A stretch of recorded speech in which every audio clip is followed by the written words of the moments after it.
Through the years, the Philippines has found Japan to be a reliable partner in pursuing regional and global peace, security, and development through its support and assistance to different nations across the globe in various areas, such as humanitarian assistance and disaster response, maritime security, and peacekeeping operations, among others. Japan's support and reliability is especially felt by the Department of National Defense and its bureaus, particularly the Armed Forces of the Philippines. I have been informed that despite the pandemic, our defense and military engagements or activities have continued to flourish, which is a manifestation of our two countries' strong strategic partnership. This has been further reinforced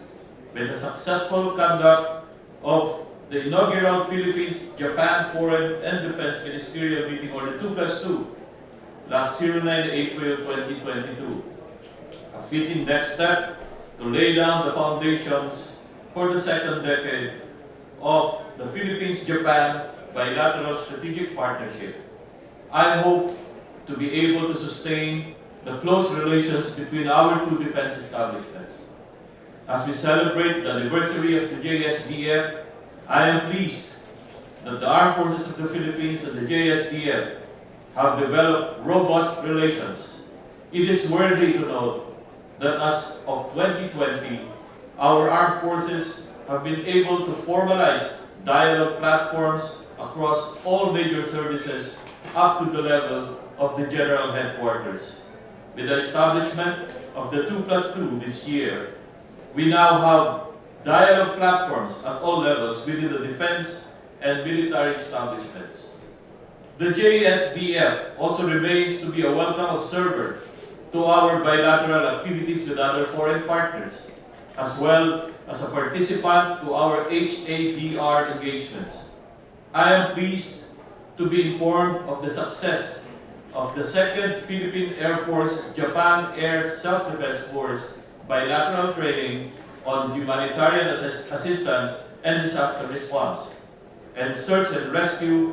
last month following its inauguration last year, that coincided with the celebration of the 65th anniversary of the establishment of the Philippines-Japan diplomatic ties, and said bilateral training included tabletop exercises, ground academics, as well as cargo airdrop, all of which are essential to boost the Armed Forces of the Philippines' HADR capacity.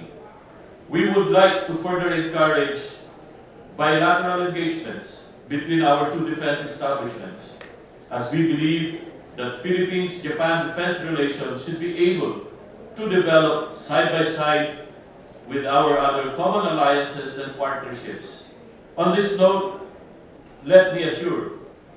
that the DND and the AFP, under the guidance of His Excellency President Ferdinand Marcos Jr, will remain committed to further strengthen the bilateral defense relations between the Philippines and Japan based on common interests and shared values of freedom,